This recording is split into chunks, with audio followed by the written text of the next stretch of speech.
안녕하십니까.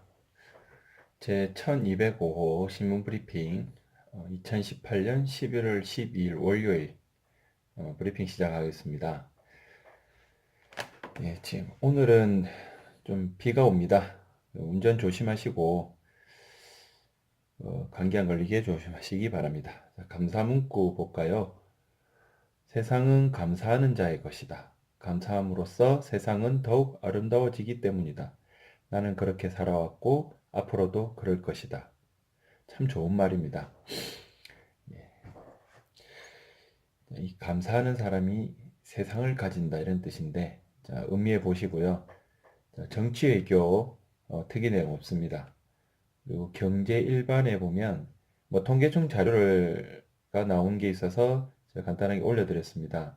여기에 제조 평균 가동률 몇 프로, 72.8% 이런 기사가 있는데, 이 기사는 경제를 이루는 이제 기업들, 그 업종이 있지 않습니까? 업종이 보면 뭐 제조, 유통, 서비스업, 뭐 몇 가지 이렇게 나누는데 어느 게 좋다 나쁘다에 따라서 그 경제의 그 기업들 가장 근간을 이루는 게 제조업입니다.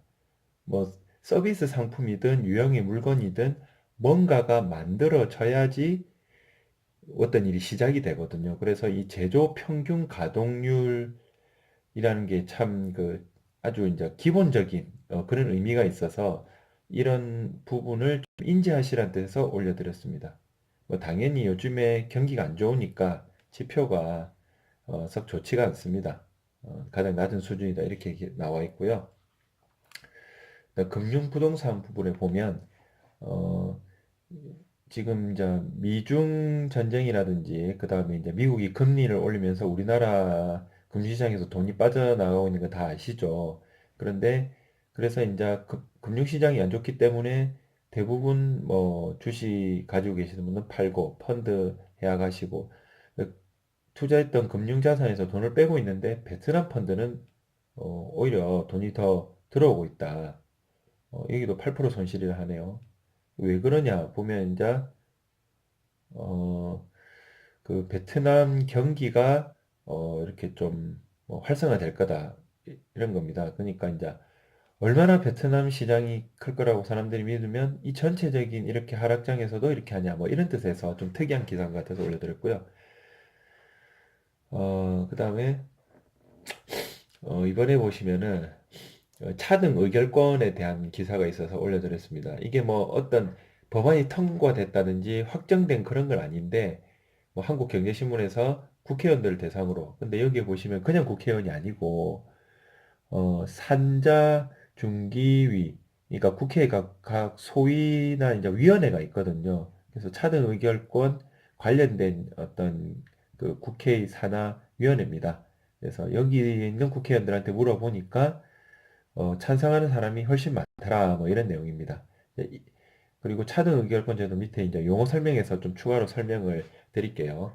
자, 그리고 금융위원회가 3번에 보시면 QR코드 뭐 다 아시죠? 근데 이게 어떤 이제 QR코드에 관련된 어떤 정책을 금융위원회가 발표했는데 뭐 잘하려고 한 건데 이게 이제 외국인들이 이 QR코드를 사용할 수 없다. 왜냐면 이제 이게 금융 같은 경우는 지금 국가를 넘어서서 글로벌이 기본인데 외국인이 하려면 외국인 별도의 뭐 QR코드를 깔아야 한다 하네요. 내용에 보시면 관련 기사는 직접 신문을 참조하시고요.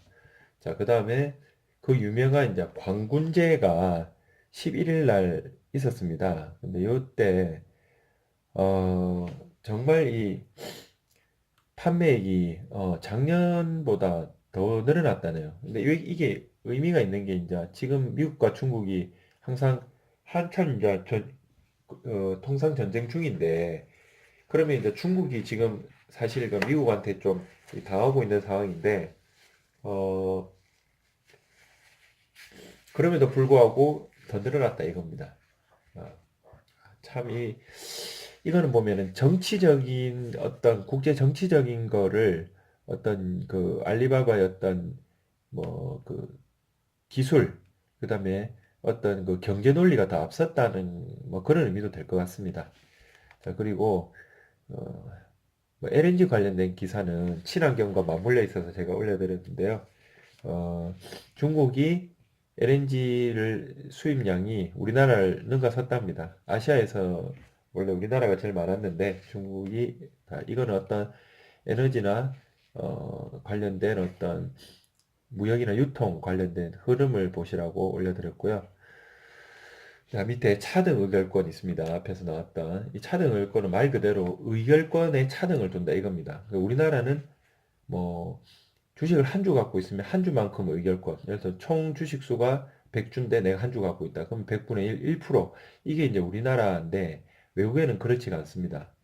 그러니까 이 차등 의결권이 왜 의미가 있냐면 그 주식 회사의 의미 중에 하나가 이게 이제 주식이니까 소유와 경영의 분리라는 말이 있습니다.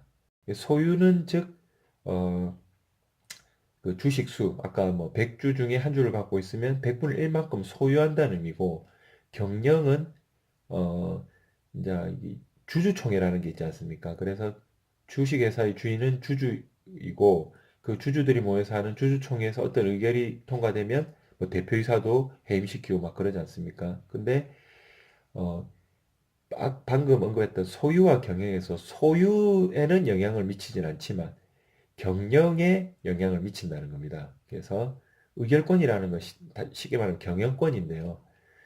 어떤 뭐 배당을 할 때 1%를 갖고 있으면 1%만큼의 배당을 받는 것은 동일하나 어떤 어떤 안건을 결정함에 있어서 경영에 영향을 미치는 정도는 차이를 난다. 그런 차원에서 의미가 있기 때문에 여러 가지로 뭐 장단점이 있습니다. 여기 보시면 이제 뭐 미국 포드 자동차 얘기도 나오고 그다음에 이제 스웨덴 얘기도 나오고 이렇게 하는데 이런 경우 의결권은 있으나 뭐 볼까요? 포드 자동차의 포드 집안이 소유한 지분이 7%지만 차등 의결권에 따라 40% 의결권 행사할 수 있다. 근데 뭐 투자에 대한 수익을 돌려받는 배당에 있어서 40% 똑같은 지분을 갖고 있는데도 여기는 7%고 여기는 뭐 40% 배당을 더 받는다. 이런 의미는 아니라는 거죠. 그래서 투자는 경제 논리는 그렇으나 경영에 있어서는 좀 다른 의미로 해석이 된다. 적용이 된다 이런 겁니다. 자, 오늘은 뭐 보시면은 이제 정치 쪽에 그 경제 수장들이 바뀌었지 않습니까? 그거에 대한 그 해석과 논의가 뭐 친문 거의 뭐 몇 장, 몇 페이지를 다 차지하고 있어서 경제와 관련된 직접적인 내용이 좀 기사가 부족했고요. 이 신문 브리핑 취지를 다시 한번 말씀을 드리면 일단 정말 바쁘신 분들께서 일일이 그 신문 기사를 다 읽어보는 그 불필요한 시간을 줄여드리는데 목적이 있습니다. 사실 그 지금 보시면 아시겠지만 전체 내용 중에 어떤 그 개인의 어떤 이해와 직접적으로 경제와 투자와 직접적으로 관련 있는 기사는 극히 드물거든요. 그리고 거기에 대해서 의견이 너무 많이 들어있기 때문에 팩트, 정보, 사실 이런 부분이 좀 가려내는데도 시간이 걸립니다. 그 일을 이제 제가 좀 대신 해드리려고 하는 목적에서 이거를 시작을 했고요. 오늘도 좋은 하루 되시고 빗길 운전 조심하시고 건강관리 잘 하시기 바랍니다. 감사합니다.